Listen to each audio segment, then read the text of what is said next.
तो आप लोगों में से अधिकतर लोग जो है कल जो प्रश्न हुआ है, जो प्रश्न पत्र आया था दोनों, आप लोगों ने देखा था।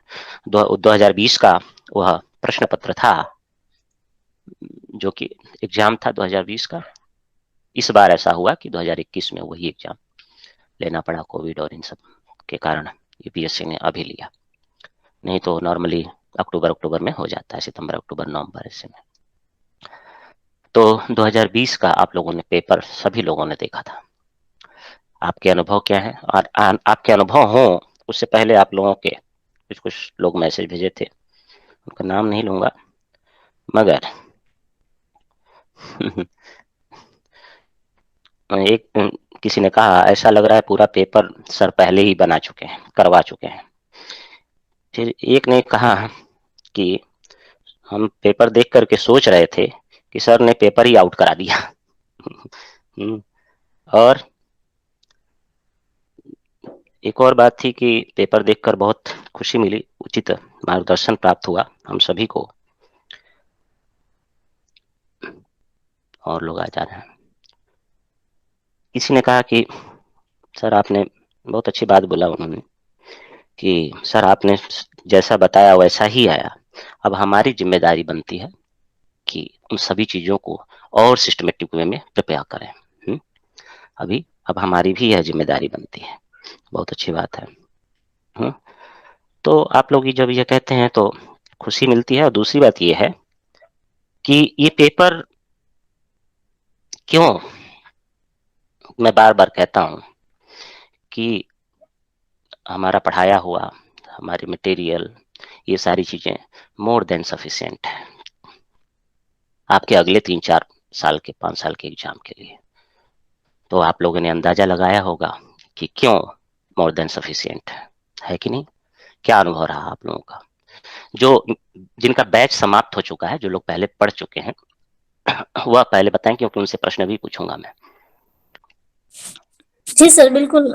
आपने एकदम जितना पढ़ा है, जो मतलब दे रखा है उसी अकॉर्डिंग चल रहा है। जैसे यूं लग रहा है मैथमेटिक टाइप है, जैसे स्कूल टाइम में मैथमेटिकल होता था, बस वही वाली कंडीशन है कि आप बाय स्टेप उसको जितना प्रैक्टिस करोगे उतना अच्छे से हो पढ़ते रहिए। जाएगा। तो समझिए, आप लोग पहले भी कहे ही हैं। देखिए क्या है, पेपर वही आने हैं उसी तरीके से। ये कोई मैं अलग से नहीं करता हूँ। पिछले 3-4 साल से आप यदि आप देखें तो हर बार मैं बार बार कहता हूँ कि आप प्रिपेयर करें, यह सिलेबस है, इसके हिसाब से ये पॉइंट बनते हैं। इन सारी चीजों को समझ के रखें, उसको देख के रखें, तैयार करें, क्योंकि वही आना है। जब से मैं कोचिंग स्टार्ट किया हूं आज तक एक भी प्रश्न ऐसा नहीं हुआ है कि यूपीएससी ने मेरे पढ़ाए हुए से और मेरे बताए हुए से, जो हमारे मटेरियल में है और साथ में जो मैं पढ़ाता हूँ, ये सारा मिला करके न हो। एक भी प्रश्न ऐसा आज तक नहीं आया।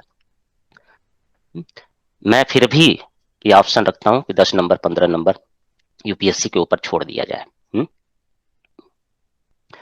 वो भाई, वो कुछ भी नया दे सकते हैं, कुछ भी कर सकते हैं, मगर उस 10-15 नंबर से आपका लेकिन कोई जो फर्क नहीं आपने पड़ता। दे रखा है, अगर उसको कवर कर लो तो सर 10 नंबर भी नहीं छूटेंगे। हाँ नॉर्मली, मगर फिर भी ऑप्शन रखना चाहिए। ठीक है, कंप्लीट का तो मैं नहीं कहता, मगर ये है हाँ, आप प्रिपेयर करेंगे तो आपको मार्क्स के स्तर पे किसी भी समस्या नहीं होगी। चलिए चला जाए, जो पेपर आया है उसको देखते हैं। आप लोगों से ही मैं प्रश्न पूछने का प्रयास करूंगा, आप लोग देखे भी होंगे। तो कुछ कुछ प्रश्नों को, जो सामान्य प्रश्न है उसको हम लोग नहीं देखेंगे। जो आ, अन्य जगह से कोई पढ़े हुए हैं या जो है किसी तरीके से काम किए हैं, तो उनको कुछ आइडिया मिले कि कुछ पेपर इनको ऐसा लगा होगा कि टफ है, या ऐसा कुछ हुआ होगा, क्योंकि उस डायमेंशन को करके नहीं गए हैं। जब डायमेंशन आप नहीं करके जाएंगे तो आपको जैसे लगेगा, जो जो होंगे वो मैं बताऊंगा। चलिए, तो पेपर फर्स्ट में 8 क्वेश्चन आते हैं, और हम लोग कई बार इन्हीं सब प्रश्नों की चर्चा कर चुके हैं, बहुत बार। इतना हम लोग प्रैक्टिस किए हुए हैं कि जरूरत नहीं है उन चीजों को बताने को। फिर भी सामान्य तरीके से 1 से 8 प्रश्न आता है, जिसमें से आपको 5 करना होता है। 1 and 5 कंपल्सरी है। पहला पेपर में वह 1 एंड 5 संस्कृत में लिखना होता है। यदि 8वां आप अटेम्प्ट करना चाहते हैं तो आपको वह संस्कृत में आंसर देखना होगा। जैसा जैसा एक एक होगा वह हम देखते हैं। पहला यह संस्कृत में ही देना है। उसमें जो ए पार्ट है पहला में ए, इसमें 10 प्रश्न है, 1 लाइनर है, एक एक नंबर के। तो ये पूछा गया है, कोई बता पाएगा? दो चार उदाहरण व्याकरण वाला देख लेते हैं, कुछ सामान्य देख लेंगे तो आपको एक हॉलिस्टिक, बस हम लोग डिस्कशन, क्योंकि आपको सब पता है, कोई ऐसी चीज है नहीं जो मुझे बतानी हो, नए बच्चों को छोड़ के, जो पुराने पढ़ चुके हैं उनको तो सारा। तो कोई बताना चाहेगा य वर्ण का उच्चारण स्थान, म का, त का, या ये 5 सामने आपको दिख रहे हैं, इसमें से कुछ भी बोलो। य वर्णस्य उच्चारणस्थानं तालु अस्ति, म वर्णस्य उच्चारणस्थानं नासिका अस्ति, त वर्णस्य उच्चारणस्थानं दन्ता अस्ति। म वर्ण का नासिका है। सर वो उपदमानीय नाम उसका है, ओष्ठ उसमें भी आता है, नासिका है ना, नासिका में भी आता है, बट ओस्टो इसका ओष्ठ फर्स्ट है। नासिका है, ओष्ठ नासिका है ना, सर दोनों लिखना होगा। चलिए, एतन मुरारी कोई सूत्र बता दे, एतद मुरारी में कोई सूत्र। वृद्धि संज्ञा कौन सा सूत्र करता है? संज्ञा कौन, संधि नहीं, संधि करता है वो। अच्छा, दो ही ऑप्शन है। अच्छा, यण प्रत्याहार के अंतर्गत कौन से वर्ण आते हैं?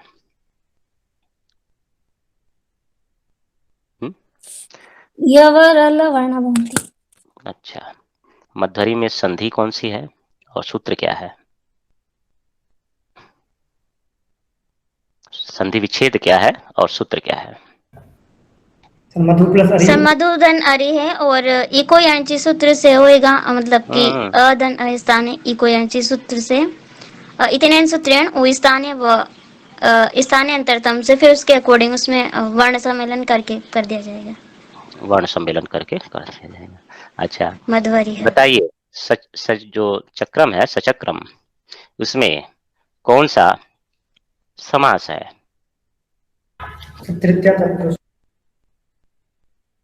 क्या चीज,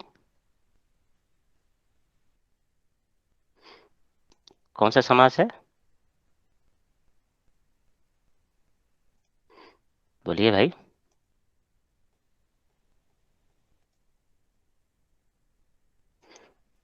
बोलिए।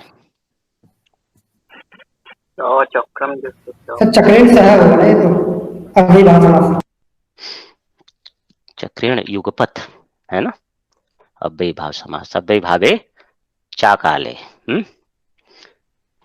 अव्ययी भावे चाकाले, यस सर। क्या होगा? चक्रेण युगपथ, विग्रह होगा, चक्रेण युगपथ। योगपथ अर्थ में क्या होगा? वर्तमान के साथ सुबंत चक्र के साथ समास होगा और सह चक्रम रूप बनेगा, सह के स्थान पे स आदेश हो जाता है, सचक्रम हो जाता है। द्वयो यमयो समाहार, द्विगु समास है सर। सर अव्ययी भाव समास है, द्वितीय प्रमुख है। अव्ययी भाव समास है, किससे? नदीभिश्च। हाँ सर, नदी विषय अव्यय भाव है। अच्छा, तो क्या बना, बनेगा क्या? द्वियमनम बनेगा।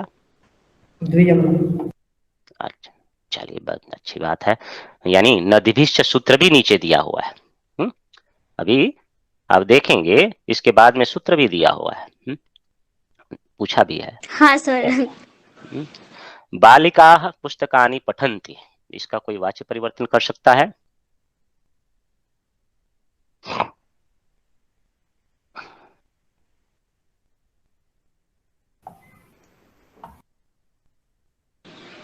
बालिकायाः पुस्तकानि पठ्यन्ते, बालिकायाः है, तृतीया में बालिका, बालिका भी, बालिका भी। हाँ सर, बोलिए बोलिए हाँ बोलिए। बहुवचन में। पुस्तकानि पठ्यन्ते, पठ्यते, पठ्यते। बालिका भी पुस्तकानि पठ्यन्ते, पुस्तकानि पठ्यन्ते, अच्छा, चलिए, बहुत अच्छी बात है। पुस्तकानि भी है इसीलिए बहुवचन के हिसाब से। नेक्स्ट कोई बताएगा? जलजाक्षी कौन सा समास है, पहले बताइए।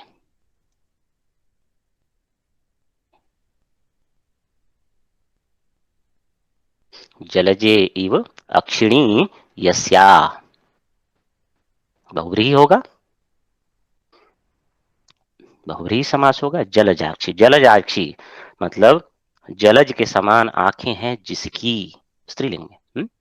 बहुव्रीहौ सख्यक्षणों सांगात, है ना, यस सर। सिद्ध गौरादिभ्य से बाद में 19 हो जाएगा। चलिए, गुण संज्ञा कौन सूत्र करता है? अध्ययन गुण। नाम कौन सा? अध्ययन गुण। गुण संज्ञा क्या होती है और गुण संज्ञा विधायक सूत्र आप लोग लिख लेंगे। अब आ गए आप इसमें कारक में, तो बता सर दीजिए। यही कंफ्यूजन था सर, ये गुण संज्ञा और वृद्धि संज्ञा में, ये जो पहले पहले नंबर पे अध्ययन गुण वृद्धिरादेश, यही होता है विधायक सूत्र। गुण संधि विधायक सूत्र और गुण संज्ञा विधायक सूत्र मैंने बार बार बताया है, अलग अलग होते हैं। संज्ञा करने वाला अलग, संधि करने वाला अलग, वृद्धि संज्ञा करने वाला अलग, वृद्धि संधि करने वाला अलग, है कि नहीं? यस सर, वो गुण संज्ञा करने वाला तो अध्ययन गुण है और संधि करने वाला आद गुण है, दोनों में डिफरेंस है। डिफरेंस है। चलिए अब ये 5 बताइए आप लोग।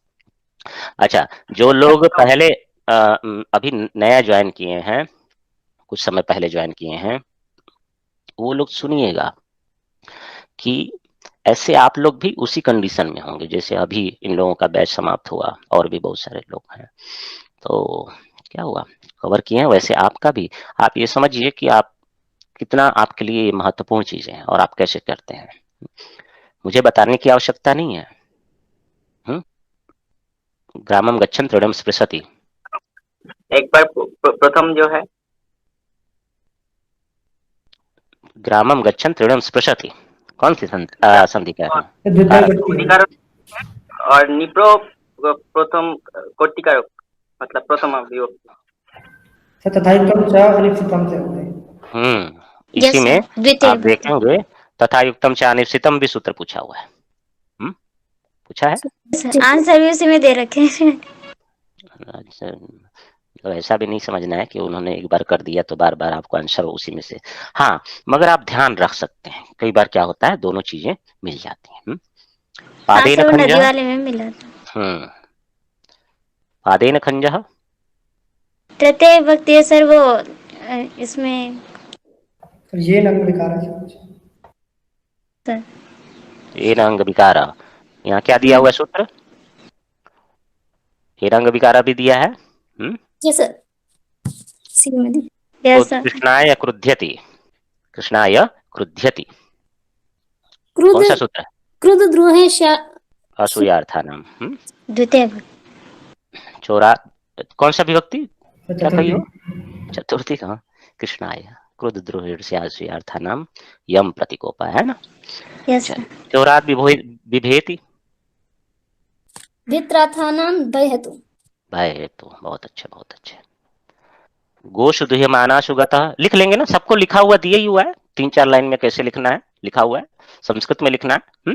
आप लोगों को दिया ही हुआ है, आप लोगों को याद भी होगा, मुझे पूरी उम्मीद है। चलिए, और गोश दुह्यमाना सुगतः, दो यांश पच दंड, वो 16 धातुएं होते हैं ना, तो उनमें वो द्वितीय भक्ति वाला है। कोश दुयामा सप्तमी दिख रहा है कहाँ? यश च भावन भाव लक्षण, यस्य च भावेन भाव लक्षणम। अच्छा, और कोई बताए? सर सप्तमी यही सूत्र से यश च भावेन भाव लक्षण से। बहुत अच्छे बहुत अच्छे, शाबाश। आप लोग अब ये सूत्र का भी अर्थ बताते चले तो फिर हम लोग आगे डिस्कस करते हुए आगे चले।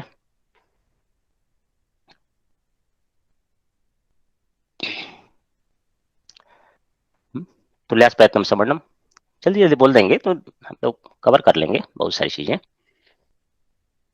मैं तो आप लोग मुझे बताते चला जाता है, इससे ये पता लगे कि आप लोग प्रिपेयर हैं, ये प्रिपेयर कर सकते हैं, आसान है। सवर्ण संज्ञा विधायक सूत्र है सर। एचो यावा क्या करता है? और लोग भी बोल रहे हैं, 3-4 लोग बोल रहे हैं। एचो यावा क्या करता है? अयादि संधि। अयादि संधि। नदीभिश्च सूत्र क्या कहता है? अव्ययभाव समास। हाँ सर, उसमें अगर अव्यय भाव में नदी से रिलेटेड कोई वर्ड आ जाए तो फिर उसमें नदी विश्व प्रयोग होगा, संख्या के साथ। हाँ, नदीभिः संख्या सह के साथ। संख्या प्रागवत्। तथा युक्तम च निश्चितम। द्वितीय कब? विभक्ति। द्वितीय विभक्ति नहीं, क्या अनिश्चित की भी क्या करता है, जब इच्छा ना हो सर, उसकी कर्म संज्ञा क्या कर करता है, कर्म संज्ञा। बहुत अच्छा, कर्म संज्ञा करता है। एनांग विकारः। तृतीय विभक्ति करता है सर। जिसमें अंगी का विकार युक्त अंग दिखाई दे, उसमें तृतीय शीर्षा विभक्ति होती है। खलवाटा। Yes sir. अच्छा। चलिए, ये तो हुआ व्याकरण वाला भाग, जो कि 30 मार्क्स का आता है, और 10-10 नंबर के 2 संस्कृत में आपको सेंटेंस कह रहा हूँ, इससे टाइप से आपको लिखना होता है, निबंध तरीके का। तो एक प्रश्न पूछा, संस्कृत व्याकरण शास्त्रे, संस्कृत में आपको लिखना है लगभग 150 वर्ड में। संस्कृत व्याकरण शास्त्र में संधि को लेकर के, संधि को देख करके निबंध लिखना है। आप लोग जानते हैं सामान्यतः संधि के 3 प्रकार, उनको बताते हुए, संधि क्या होता है यह बताते हुए, संधि किसे कहते हैं, संधि के लिए सूत्र कौन सा है, आपको पता है कोई सूत्र, कोई संज्ञा याद है जो कि संधि। सर परा सन्निकर्ष संहिता। हाँ बहुत सर, अच्छा, बहुत पर अच्छा। सवर्ण से। तो इस तरीके से वह संहिता, इसको संधि से कहते हैं, उसको डिफाइन कीजिए। फिर अलग अलग संधियों के एक एक 2-2 उदाहरण हम देखे हैं। अष्ट संधि में कितनी संधियां स्वरूप है, 8 संधि, यण है, वृद्धि है, गुण है, दीर्घ है, प्रकृति भाव है, पूर्व रूप है, पर रूप है ना। Yes sir. तो उसको आपको एक एक उदाहरण देते हुए, और फिर हल संधि को बता दें, विसर्ग संधि के एक एक उदाहरण बताते हुए उसको डिफाइन कर दें। उत्तर रामचरितम में हम लोगों ने पढ़ा था। अच्छा, यहाँ पे मैं बता दूं, कई लोग second paper 3rd number question कहते हैं, फर्स्ट सेकंड तैयार कर लेंगे, थर्ड क्या करें। फर्स्ट सेकंड कर लेते हैं, चौथा पांचवा छठा कर लेते हैं, या 5 6 7 कर लेते हैं। थर्ड पे थोड़ा सा सिलेबस बड़ा है तो सोचते हैं कि छोड़ा जाए। नहीं, कोई भी चीज, इसलिए मैं बार बार आप लोगों से कहता हूँ, कोई भी चीज पूरे सिलेबस को पहले पढ़िए, उसके बाद फिर प्रेफर कीजिए कि मुझे ये करना है। दुख संवेदना यही रामे चैतन्यम आहितम। दुख संवेदना के कारण राम के चैतन्य, वह आप देखते हैं हर एक जगह पे इनकी अपनी कांता के प्रति, अपनी सीता के प्रति इतना लगाव है। जो उनका तेज था, जो तृतीय अंक है, उसमें आप लोगों ने देखा था कि वह क्या है, वज्रात अपि कठोराणी, वज्र से भी कैसे हैं, कठोर है, परंतु फूलों से भी मृदु हैं बहुत। तो ऐसे स्वभाव के हैं, और सारा कुछ वह कठोरता छोड़ इसलिए किए कि वह उस दुख को अनुभव कर पाए, और दुख के आधार पर जीते रह गए। वह उनके मन मस्तिष्क में अपनी सीता को दूर रहने का वह बना रहा। इसलिए आप देखेंगे कि वह जब जाते हैं दंडकारण्य में, तो क्या है, मूर्छित हो जाते हैं, सीता आकर के उनको मूर्छा समाप्त करती है। अंत में देखेंगे मूर्छित होते हैं। इस दुख की ही तो पराकाष्ठा है, ये कोटेशन कहा यस सर। जाता है। और यदि आपने पूरा पढ़ा है तो कैसे नहीं लिख लेंगे। आगे देखा जाए तो द्वितीय नंबर प्रश्न, ये संस्कृत में लिखना था अभी तक। अब यहाँ से आप इंग्लिश, हिंदी या किसी में भी लिख सकते हैं। वहां पे फर्स्ट पेपर जो है आपको एग्जाम में, ऐसे जैसे इंग्लिश में भी दिया है तो इंग्लिश में भी फर्स्ट पेपर दिया जाता है, सेकंड पेपर नहीं दिया जाता है। जैसे ये दिया हुआ सारे में, ऐसा इंग्लिश में भी दिया रहता है। तो अधोलिखिता दूसरा है, वैदिक संस्कृत की विशेषता बताएं या उसका स्वरूप बताएं। डिटेल में पढ़े हुए हैं, आसान है, जिन लोगों के पास है। ध्वनि सिद्धांत हमने पढ़ा हुआ है काव्य शास्त्र में। जो लोग पढ़े हुए हैं आप लोग बताइएगा, पता है ना, लिखे हुए हैं प्रश्न सारे। हाँ सर, सारे भाषा आए हैं। भाषा विज्ञान के क्षेत्र में पतंजलि का योगदान, जब मैं लिंग्विस्टिक पढ़ा रहा था आपको, तो आपको बुकलेट में दिया हुआ है, मैं पढ़ाया भी। मैं बोला कि 3 रूप बनते हैं, त्रिमुनि कहे जाते हैं, पाणिनि, पतंजलि और वररुचि कात्यायन। तो इन सभी की महत्ता आपको बुकलेट में ऐसे एज इट इज मिलेगी। ये जब से मैं पढ़ा रहा हूँ तब से मैं पढ़ाता हूँ, ये नया प्रश्न के रूप में इस बार आया है। अब आप सोचिए, इससे पहले ये प्रश्न नहीं पूछा गया। नए प्रश्न के रूप में आपके सामने आया। मगर हम पढ़ चुके हैं। अब कोई कहेगा ये नया प्रश्न आ गया, नया नहीं है, सिलेबस का पार्ट है। आप नहीं पढ़ना नहीं चाहते हैं तो अलग मुद्दा है। नेक्स्ट चला जाए। आपको 5 ही करने हैं आपकी इच्छा के अनुसार, मगर हम लोग पूरे देख लेते हैं। संस्कृत गद्य काव्य परंपरा का उत्पत्ति और विकास। अच्छा, जिनको भी मेंस देना है वो लोग पूरा सुनिएगा, क्योंकि ये जो है आपको ताकत देगा कि मुझे करना है, इसलिए पूरा सुनिए। कई चीजें मिस हो जाता है, शब्द हम समझ नहीं पाते हैं, कई चीजें ऐसा होती हैं। चलिए, संस्कृत गद्य काव्य परंपरा के उत्पत्ति और विकास। सब लोग प्रिपेयर कर चुके हैं। यन्न भारते तन्न भारते। जो महाभारत में नहीं है वह भारत में नहीं है, ऐसा कुछ नहीं है। ऐसे पहले एक और कोटेशन हम लोगों ने पढ़ा था। ऐसा कुछ नहीं है जो महाभारत में है और भारत में नहीं है, भारत में है और महाभारत में नहीं है। महाभारत की विशेषता, वह क्यों महत्वपूर्ण है, इसकी समीक्षा आपको। बाणोच्छिष्टम जगत सर्वम, हम लोग बाण से उच्छिष्ट है, हम लोग देख रहे हैं। हम पहले एग्जाम में आया हुआ है व्यंजना, वो लक्षण आया हुआ था, तो अब व्यंजना पूछ देगा। वाच्यो अर्थो विधया बोध्यो लक्ष्यो लक्षण या मतः व्यंग्यो व्यंजनया तास्यु। तीसरा शब्द से शक्तया, 3 शब्द की शक्तियां होती हैं, हम लोग पढ़े हुए हैं। जो अभी जो कुछ दिन हुआ एडमिशन लिए उनकी बात नहीं कर रहा हूं मैं, जिनका बैच समाप्त हो गया उनके लिए।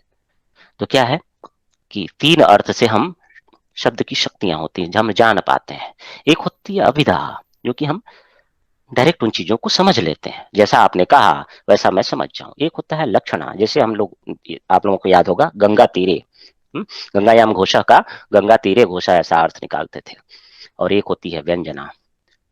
आप लोग कई जगह पढ़े होंगे कि जो व्यंजना वाला काव्य होता है उसको हम लोग उत्तम काव्य कहते हैं। अब जैसे गीता को ही ले लें, व्यंजना पर आधारित काव्य है। कोई पढ़ता है अलग तरीके का आनंद, कोई पढ़ता है अलग तरीके का आनंद। व्यंजना के भेद, शाब्दी मूला व्यंजना, अभिधा मूला व्यंजना, आर्थी मूला व्यंजना, लक्षणा मूला शाब्दी व्यंजना है। ये सारे आपको स्वरूप को उसको दर्शा देना था। ये प्रथम बार पूछा है, मगर हम लोग पढ़ लिए, पहले ही प्रिपेयर करके गए थे।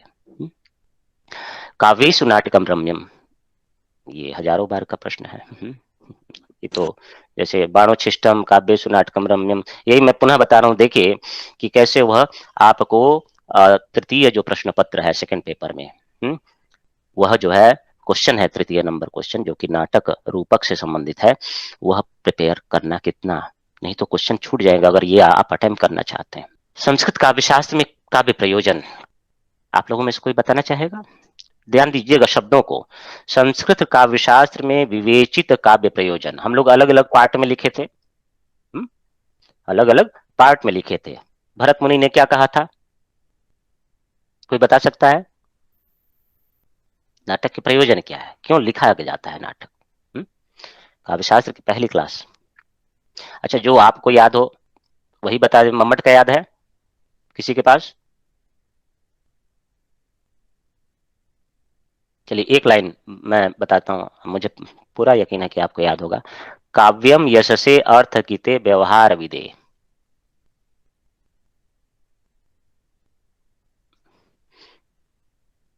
किरण, रेखा, अन्य लोग, काव्य किस लिए होता है? यश के लिए, अर्थ की प्राप्ति के लिए, कांता सम्मित मधुर उपदेश, आप लोग सुने हैं? ये सब भूल गए? जी सर। Yes sir. तो आप तो बता दीजिए।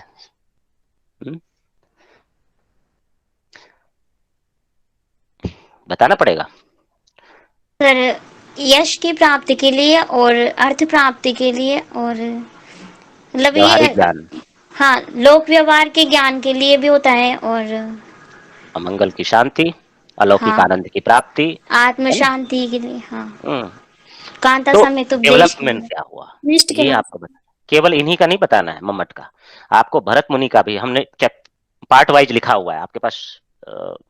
जब हम लिखवाए थे तो आपको ध्यान होगा पार्ट वाइज कि काव्य प्रयोजन किसके किसके माध्यम से। भरत मुनि ने धर्मस्य यशस्य आयुष्यम हितम बुद्धि विवर्धनम लोकोपदेशनम जननम नाट्यम एतद् भविष्यति, ऐसा करके कहा है। वामन ने क्या कहा, धर्मार्थ काम मोक्षेषु वैचक्षण कलासु च। वामन ने क्या कहा, काव्यम सदृशता प्रीति कीर्ति हेतुत्वात्। दो प्रयोजन माने थे, प्रीति और आनंद साधना। मम्मट हाँ का सर। जो है स्वीकार किया जाता है, क्या, काव्यम यशसे अर्थकृते व्यवहार विदेशिवेत रक्षतये सद्यः परिनिवृत्तये कांता सम्मितयोपदेश युजे, है ना, देखे हुए हैं। आप लोगों को कल पेपर मिला था, रिवीजन एक बार जरूर करना था। हम लोग डिटेल में एक प्रश्न देखे, एको रसः करुण एव निमित्त भेदात्। वह जो सरला मुरला वह है सरिताएं हैं, उन्हीं में से अंत में जो है वह कवि कहते हैं।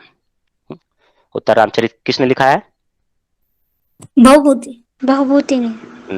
क्या कहते हैं, एक ही रस है, क्या, करुण एव। निमित्त भेद से अलग अलग लोग अलग अलग तरीके से कहते हैं। हम लोग डिटेल में इसकी काफी चर्चा किए थे, अभी तुरंत ही, अभी हाल ही फिलहाल में जब नाटक देख रहे हैं। 5 निबंध आए हैं, ये कंपलसरी है आपको संस्कृत में ही लिखना। सब प्रीवियस ईयर ही है, सर ये प्रीवियस ईयर है। जी सर, ये 150 में ही 150 वर्ड में। इसमें कई चीजें मैं लिखा नहीं हूँ, मार्क्स नहीं लिखा हूँ, और ये सारी चीजें। सर निबंध क्या होता है? ऐसे जी सर। करेंगे। अर्थ पुरुषार्थम आश्रित्य निबंधो लेख्य। अर्थ पुरुषार्थम आश्रित्य, अर्थ पुरुषार्थ, पुरुषार्थ आप लोग जानते ही हैं 4 प्रकार का, उसको लेकर के अर्थ, अर्थ ये वही का पुरुषार्थ था। आपको याद आ रहा है हम लोग कितना डिटेल में किए थे, पहले प्रश्न पूछा भी है। उपनयन संस्कार का स्वरूप, वर्ण व्यवस्था की विशेषता, बौद्ध दर्शन के अनुसार अनात्मवाद। क्या है, अनात्मवाद को ही वहां पे उच्छेदवाद कहा गया। वह क्या कहते हैं, आत्मा का अस्तित्व है ही नहीं, उच्छेदवाद। इसमें भी 2 धाराएं हैं अनात्मवाद के, एक आत्मवाद बाद में, बाद के संदर्भ में। तो क्या है, ये हम लोग देख चुके हैं दर्शन में। वास्तु विज्ञान हम लोग देखे हैं अभी जब आर्ट एंड कल्चर। सांख्य दर्शन के अनुसार कैवल्य सिद्धांत क्या है, सांकर वेदांत के अनुसार मोक्ष क्या है, दुखों से निवृत्त हो जाना ही मोक्ष का स्वरूप है, मतलब सांख्य के अनुसार। सांख्य के अनुसार नहीं, यहाँ पूछा है वेदांत के अनुसार। क्या है, वेदांत के क्या है, अज्ञान ज्ञान निवृत्ति, निवृत्ति आनंद प्राप्ति। सच्चित आनंद स्वरूप की प्राप्ति, सच्चिदानंद की प्राप्ति। चलिए कोई दिक्कत नहीं, वो आप लोग पढ़े हुए हैं, मुझे उससे। सौतांत्रिक मत क्या होता है, सौतांत्रिक ही होता है, हम लोग देखे हैं हीनयान परंपरा में ज्यादातर सौतांत्रिक जो है आपको लंका और अन्य जगहों पर देखेंगे। इसकी शुरुआत कुमारलात ने की थी। क्या कहते हैं, बाह्य जगत की जो सत्ता है उसको स्वीकार करते हैं कि दृष्टि भेद से वह सापेक्ष रूप में, अनुमेय रूप में स्वीकार करते हैं, परंतु इनकी जो सत्ता है वह अंतर्मुखी के रूप में। आप डिटेल में देखे हुए हैं, क्लासेस को आप रिवीजन करें। स्थित प्रज्ञ का लक्षण सभी लोग जानते हैं, स्यादवाद हरदम आता ही है। वैशेषिक दर्शन के अनुसार प्रामाण्यवाद क्या है, प्रामाण्यवाद हम लोगों ने देखा ही, प्रमाण की स्थिति कितनी होती है, वैशेषिक दर्शन में कितने प्रमाण होते हैं। अब चलते हैं 8वां नंबर क्वेश्चन, जो कि अनसीन पैसेज के रूप में होता है, आपको 3 से 4 लाइन में लिखनी होगी। तो ये आप लोगों की जिम्मेदारी मैं देता हूं, जिनका क्लास हो चुका है वह क्या करें, ये जो 5 ये आपको इतने दिए गए रहते हैं, इसमें 25 नंबर का एक होता है, यानी इन्हीं को देख करके आपको 5 प्रश्न पूछे जाते हैं, सब 5-5 लाइन के होते हैं। तो 3-4 लाइन 5 लाइन में आपका उत्तर होना चाहिए, उसको पढ़ के समझ के। इस बार पहला जो था वह महात्मा गांधी के ऊपर था, और जो दूसरा था वह था विश्व धर्म सम्मेलन और विवेकानंद के अनुसार।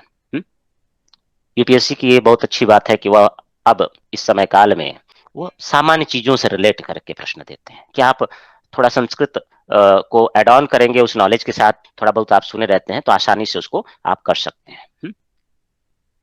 स्वामी विवेकानंद कथम जगत विख्यात जाता। तो आप देखें, ये कभी प्रश्न हमारे पास ऐसा नहीं कि हम लोग पढ़ करके लिख करके न गए, सेकंड पेपर की तरफ जाए। सेकंड पेपर में तो कहना ही क्या है, सेकंड पेपर तो एज इट इज है। इसमें ऐसा, ये जो सेकंड पेपर में पहला क्वेश्चन है कंपलसरी है, हिंदी अथवा इंग्लिश या जिस लैंग्वेज में लिखना चाहें आप लिख सकते हैं, मगर लिखना कंपलसरी है। ये सारा प्रीवियस ईयर आया ही हुआ है। रघुवंश महाकाव्य का काव्य सौष्ठव, भारवे अर्थ गौरम, नैषधे पदलाग। मैं आपको बताऊं, कुछ लोग जो है केवल ये सेकंड पेपर बता के देखो देखो कैसे आ रहा है, उनको ये कर देते हैं कि आपका सारा इतने में हो जाएगा। नहीं, सेकंड पेपर ही नहीं है, फर्स्ट पेपर भी है। कुछ लोग तो ऐसे हैं केवल 5-6 महीना बस कुछ व्याकरण, कुछ संस्कृत राइटिंग कराने का प्रयास करते हैं और किसी तरीके से टाइम पास हो जाए, समाप्त। और उसके बाद क्या है, कोई टॉप किया उसको खरीद लो। तो ये तो इन लोगों की व्यवस्था है, क्या करेंगे। मार्केटिंग, चलिए, मार्केटिंग है, अपना अपना चलते रहना चाहिए, सबका अपना बिजनेस है। हाँ, दूसरा ईशावास्योपनिषद में विद्या अविद्या क्या है, ये दोबारा पूछा गया। कोई बताएगा विद्या अविद्या? विद्या मृतमश्नुते, अविद्या मृत्युम धृत्वा, मृत्यु को तर करके। विद्या क्या अविद्या है? जो मृत्यु को पार करके प्राप्त की। ज्ञान कर्म समुच्चय है ना।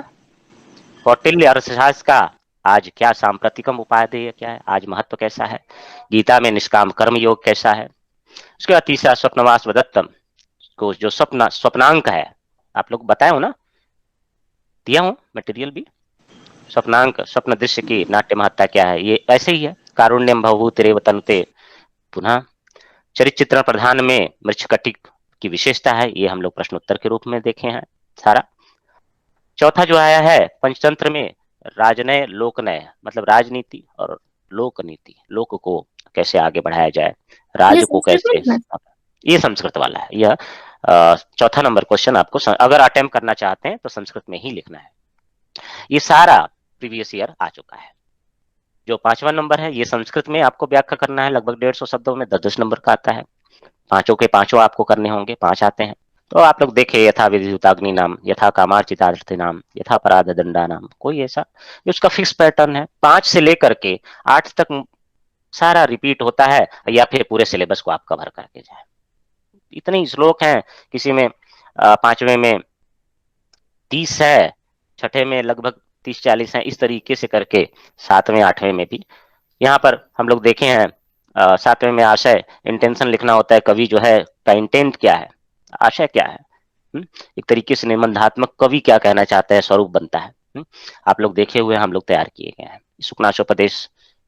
अच्छा ये बताइए, चलिए मैं आप ही लोगों में से सुखनाशोपदेश का यह लाइन कुछ कोई मुझे बता सकता है, अर्थ बता सकता है?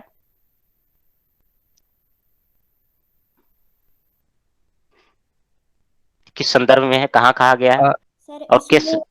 सर इसमें शुकनाश ने चंद्रपीड़ से उपदेश की पात्रता बताई है बहुत इस अच्छे, श्लोक बहुत अच्छे। में। और इस श्लोक में उन्होंने कहा है कि जैसे कि जो निर्मल मन है उसमें उपदेश के जो गुण है वो उसी प्रकार सरलता से प्रवेश कर जाते हैं जिस तरीके से एक स्फटिक की मणि में चंद्रमा की किरणें प्रवेश कर जाती हैं। और जब कोई दुष्ट व्यक्ति उस श्लोक को सुनता है तो उसके कानों में उसी प्रकार भयंकर मल की तरह पीड़ा उत्पन्न होती है। इसमें बहुत अच्छे, बहुत अच्छे, बहुत। और क्या आगे भी है, इतर से तू करने, हाँ अच्छा करने को। और जो लोग अच्छे होते हैं उनके लिए क्या होता है, शंखा। वो जो, हाँ बोलिए बोलिए, इनको बोलने दीजिए। सर सज्जन लोगों के लिए ये जो उपदेश है वो हाथी के शंखों के आभूषण के समान होते हैं और जो उनकी मुख की सुंदरता में अत्यधिक वृद्धि कर देते हैं। चलिए बहुत अच्छा। तो इस तरीके से क्या है, ये फिक्स है, आसानी से आप कर सकते हैं। ये सेकंड पेपर के प्रश्न है, आप पूरा देख लिए। हमारे ऐसा है कि एक भी प्रश्न हम लोग छोड़े नहीं, इसलिए मैं कहता हूं मेरा पढ़ाना मोर देन सफिशिएंट है आपके लिए। और वह जो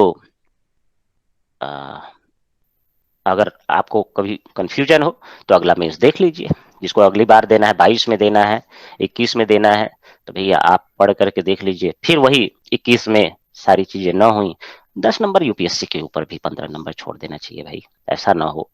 उनका भी अपना ईगो है, वो बने रहना चाहिए। आप जीएस में पता चला 100 जीएस का जो प्रीलिम्स होता है, 50 क्वेश्चन में आप सेलेक्ट हो जाते हैं, प्रीलिम्स क्वालिफाई कर जाते हैं, 50, 53, 52 है ना, तो उसका अपना ईगो है, उसको बनाए रखना चाहिए, उनको भी सम्मान है कभी भी।